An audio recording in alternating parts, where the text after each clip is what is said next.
In this forecast, severe weather will be possible across the Panhandle of Texas and Oklahoma tonight. The Storm Prediction Center has issued an enhanced risk for severe weather tonight and a slight risk for severe weather tomorrow. And we have new details on the tropical development in the Gulf of Mexico. Here's the latest on those stories now.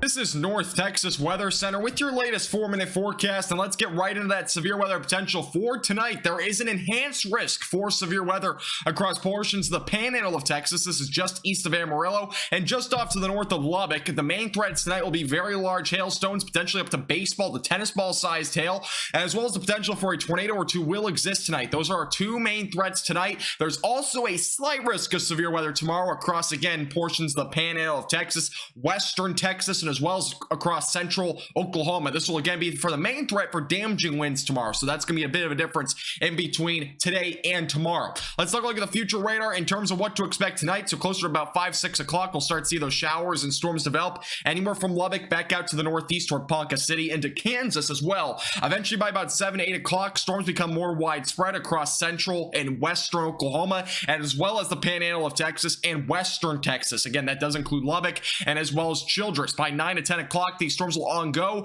Eventually, they will start to kind of weaken off by about midnight or so, and eventually by the overnight hours, just a few passing showers, maybe a couple of storms still existing by the early morning of Wednesday. All right, going to late Wednesday, another risk for severe weather will exist. Main threat going to be damaging winds. You can see by 10 to 11 o'clock, some showers and storms in northwestern North Texas. This area is going to be under a marginal threat for severe weather unless something changes in between now and then. Eventually by 1, 2, 3 in the morning, that line of storms will start to approach DFW, but it will likely fizzle out before it ever gets here by Thursday morning. We'll have a better chance for showers and storms on Thursday and Friday with maybe an isolated severe threat existing as well.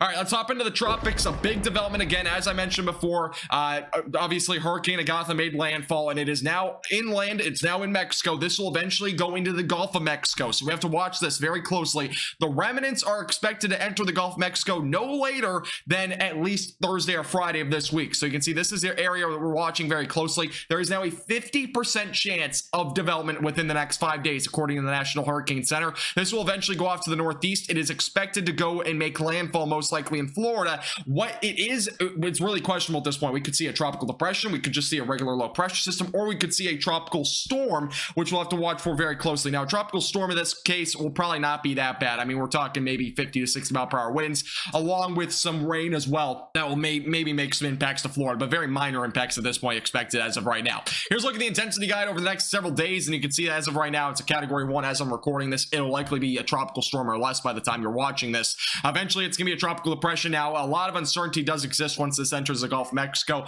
Just nothing set in stone at this point in terms of the intensity. One thing that does have some pretty certain, a little bit of certainty at this point is actually the tracks and whatever the models are bringing this. You can see a lot of the computer models are bringing this to the northeast. Almost all of them are bringing it into the same track toward Tampa Bay, basically. So this will definitely be an area to watch. Basically, anywhere on the west coast, that seems like we're obviously the greatest possibility of it making landfall is, but it looks like there's a pretty good likelihood it'll make landfall somewhere in western Florida. So we'll have to watch the system very closely. Here's a look, by the way, at the European model and what's showing in terms of that wind field later this week. You can see by Friday it starts to develop. Here's your circulation basically centered just to the north of the peninsula. Eventually going to Saturday, you can see the winds start to strengthen, more of those reds showing up, indicating potentially 50 to 60 mile per hour wind gusts. And eventually by about Sunday, this will make landfall. On Monday and Tuesday, it'll move off to the northeast a bit quicker. So that's kind of what's forecasted as of right now. European model indicating it will become a tropical storm.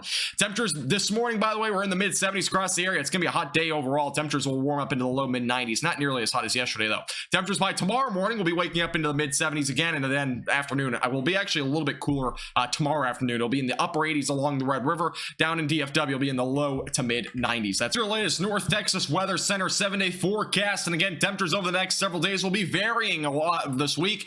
See, most of us will be in the low 90s for the next couple of days, eventually into the mid to upper 80s, it looks like, for both Thursday and Friday. By Saturday, Sunday, we'll start to get back closer to summer-like temperatures. By Monday, we'll be back near 100 degrees. Very early in this year, we have a early 100-degree weather, but it is coming fairly soon. This forecast is brought to you by Platinum Contracting, all dense repair in the Dashner Law Firm.